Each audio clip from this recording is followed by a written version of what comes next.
everybody, and welcome to today's episode of Coffee Talk, where we're brewing our science knowledge of many different Homo sapiens across the country. I'm Miss Meniscus, and this? I'm Stein. Mr. Stein. Okay, let's start off with our first question. Okay. Today's topic is the microscope. So, I love microscopes. Mr. Stein. Yes.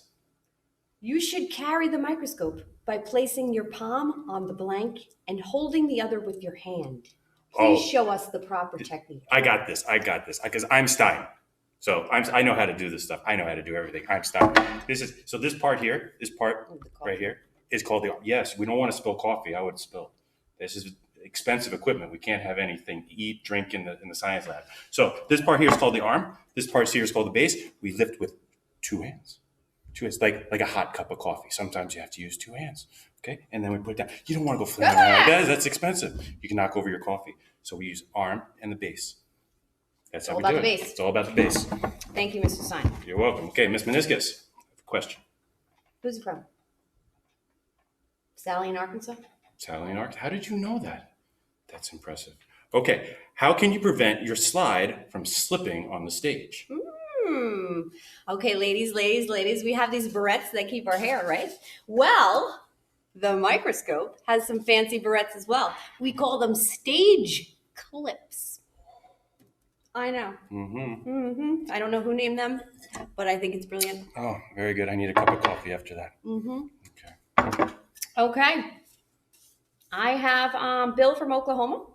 He said, what can I use the lenses in the microscope to clean them with if they are dirty?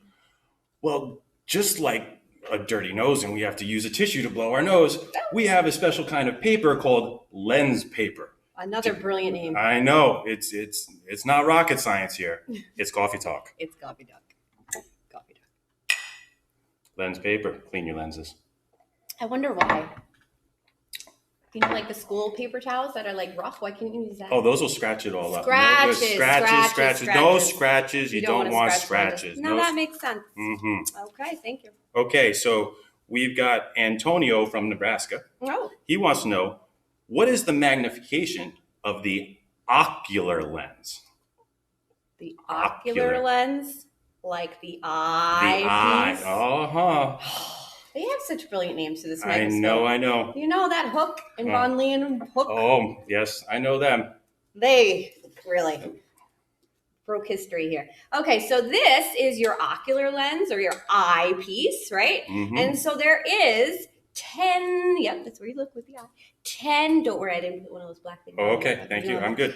This is 10 power. Okay, so just the ocular is 10 power, which means you can see something 10 times as good as you could with the naked eye. I like things in rounds of 10. 10 is great. Makes things easier. Never need a calculator. Oh, absolutely. I love it. Wonderful. Again, brilliant invention. Absolutely. From the, I don't even know, what, 1500s? Yes, 1590, 1560. It's amazing. 1560. I still use it today. Okay, this just in. Kimberly from Newark. Yes. Good place. She said, our microscopes have 3 objectives. What are their powers? Oh, that's a great question, Kim. Do they fly? Kim, great question. Let's show you. You've got 3 objective lenses here. You've got a little baby objective lens right there. We call that low power. We can identify it because it's color-coded, red, and it has a number 4 on it, which means it magnifies things by, yes? I don't know. 4? 4. 4. Okay. So then we switch our objective lens to our medium lens. This is color-coded in yellow. It's a little bit longer, and it has a number. It's one of our favorites. What do you think, Miss Meniscus? I think it's 10. It is 10. It's 10. Very good. It's 10. You know, I love the metric system. I know. The metric system is wonderful. Powers of 10. And then we go up to our high power objective. It's really long. It almost hits the stage down there. It's pretty close. Color-coded in blue. One of my favorite colors. And it has the number 40 on it. Whoa. 40. That is high power. That is high power. Yeah. That means that lens alone will magnify things. Just by alone, but is it alone? 40 because we remember the ocular lens. The ocular lens. I don't know if is that a question coming up. It might. I will get my crystal ball. We will get back to that later. Okay. All right. Here we go. That was my question. So you're up. So I'm going to set this back to low power for you. It says, And I kind of already showed it. How do you switch from objective to objective? What do you use? How do you do it? This is actually very interesting. This one maybe you didn't see coming because this is actually called the nose piece. And what it does is it rotates or revolves. And so fancy, you can switch and you hear a little click, click. The click is important. It's important because Miss Meniscus, I can't see anything. And then we go over and we go click. Okay. All right. So you can change just by rotating the nose piece to objectives, 1, 2, or 3. You should always start on low power. how low can low you go? power. How low can you go? And you know what? Like I don't know. We're going to talk about these, but we will. All right. We will. Next up. Me or you, Miss Meniscus? I don't remember already. I think it's me. Okay, let's hear it. This is from Billy from Texas. Hello, Billy. Hello, Hey, Billy. yes. Billy boy. Okay, he said, how do you calculate the total magnification? Total. Like the whole thing. All right, so great question, Billy from Texas. I knew it was all right. I knew it. Now, you can use a calculator for this if you want, but everything's going to be multiplied by powers of 10, so we should be able to do this fairly easily. Miss Meniscus is pretty smart. So, our ocular lens, or our eyepiece, you remember what that was, Miss Meniscus? That would be 10. 10. Just alone. All right. Just by itself. Just by itself. And so if I had the low power objective down there, and that, remember, was 4, we would do 10 multiplied by 4. You don't add them. Don't add. Only Why? multiplying They here. add. Total. No, we're going to multiply for the total Multiply. here. We're going to multiply 10 times 4. Billy, what was it? Call it out, Billy. 40. Yes, 40. 40, 40. You got Very it. good. Cheers There to you, is no Billy. prize, but Good you did job, a great Billy. job. Good You job, did an Billy. excellent Cheers to job. you. So that's low power. That's under low power. So then let's switch it up to medium power here. This is going to start getting crazy here. So we're getting closer to the object. We're getting closer. We're seeing zooming less in. of it, but we're really close up. Yep, details. You're Nice. going to see more details even though you see Enlarging, less I of get it. it. Absolutely. So, So yeah. we've got the eyepiece, which is still 10, pretty standard, multiplied by medium power of 10. 10 times 10. My favorite number. Billy boy, what is it, Billy boy? That's right. Yay! 100. Good All job. right, 10 good times job, 10 is good job, 100. good Cheers. job, good job, All good right. job. Need to clear my throat a little bit there. All right, so then we're going to go up to high power. We click up to high power. Listen for the click. Very nice. All right, we clicked it in. We've got 10. We've got a power of 40. 10 times 40. Break out those calculators. 400 times the magnification of what's actually on the slide. That is high power. Wow. Mind blown. I know. Mind blown. All right. Let's set this back to low That power. was great, Billy. Thank you for that question. I really think that many of us were wondering the same thing. Now, what some of you may be thinking, just as Allison from New York City. Allison from New York City Allie. writes in. Allie. How are you, Allie? What parts of the microscope are used when you focus your specimen? Oh, that's my favorite. So we already know, okay, that we're going to put this slide on the stage, right, where it's going to perform for us, I know. And we're going to place the clips on there so that will hold up.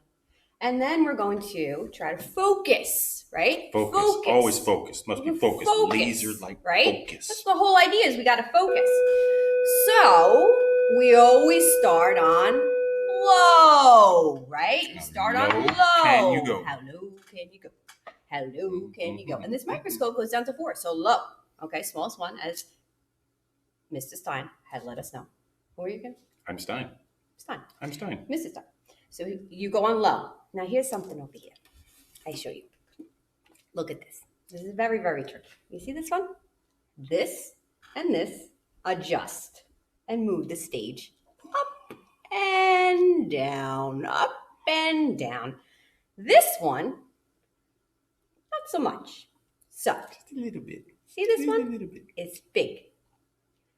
We call it the course. It's big like a horse. Course. This one, itty bitty, is the fine.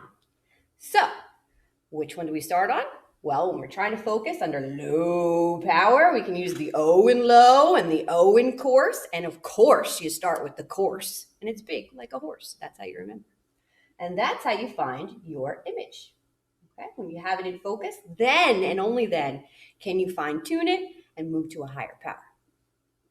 Very Safety good first. question. Very Because I good don't want to question. crush my slide. No. Gotta have to save those specimens. Seriously. Okay. preserve them. Get it? I get it. Mm-hmm. This is intense. Okay. Huh. I can't believe it. Why should you never use the coarse adjustment under high power? Let's take a look. You know who this came from? Who'd it come from? Mama Stein. Mama Stein! Hi, Mama Stein! Hi, aren't you proud of me? Mama Stein's watching Coffee Talk. I know. She wanted to hear. How you doing? So this is why we don't use coarse power under high power. You see how close this lens is to the stage? It's super close. Sometimes it's so close you can't even see it with the naked eye. So if you were to use this big coarse adjustment knob, the lens could actually crash and crack into the slide. No. That's a big no-no. No bueno. No bueno. No bueno. You do not want that to happen. And then you have to call the teacher. Call the teacher. And they have to put it in clean it up. Lab safety. Broken glass box. Broken glass Another box. brilliant name. Yeah, absolutely. I don't want that glass to get into my coffee. This is not safe. Okay. So we never do that. So the another way we can remember, we said coarse has the O, right, in coarse. So that's for the low. And we start with it, of course, and it's big like a horse. So we definitely know about coarse. Well, fine has an I, right? It does. And so does high power. So we can remember fine and high power. You taught me something new today. I love it. That's what Miss Meniscus is here for. All right. Very good. Well, I had a wonderful, wonderful visit with the microscope today. I really appreciated all of these questions. I got another question. You have another question. Just in. Is it from my mom? It is. Tell me.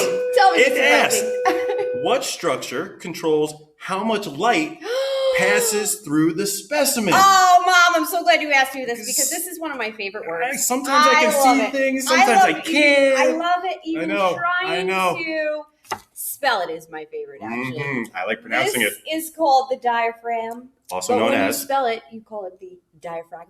Diaphragm. Helps you to spell. It's the diaphragm. So if we were to plug this in, because that is really the first step. And turn it on. You would see the light, the field of view, right? The circle of light. And when you see the circle of light and you put your specimen on, just like when you're on a phone, you don't see the contrast. It's hard to see, right, on your pictures. So you change the contrast. That's what the old school diaphragm did, okay? You change it and it controls the amount of light that passes through a specimen. Now remember, when you go from low to high power, you see less.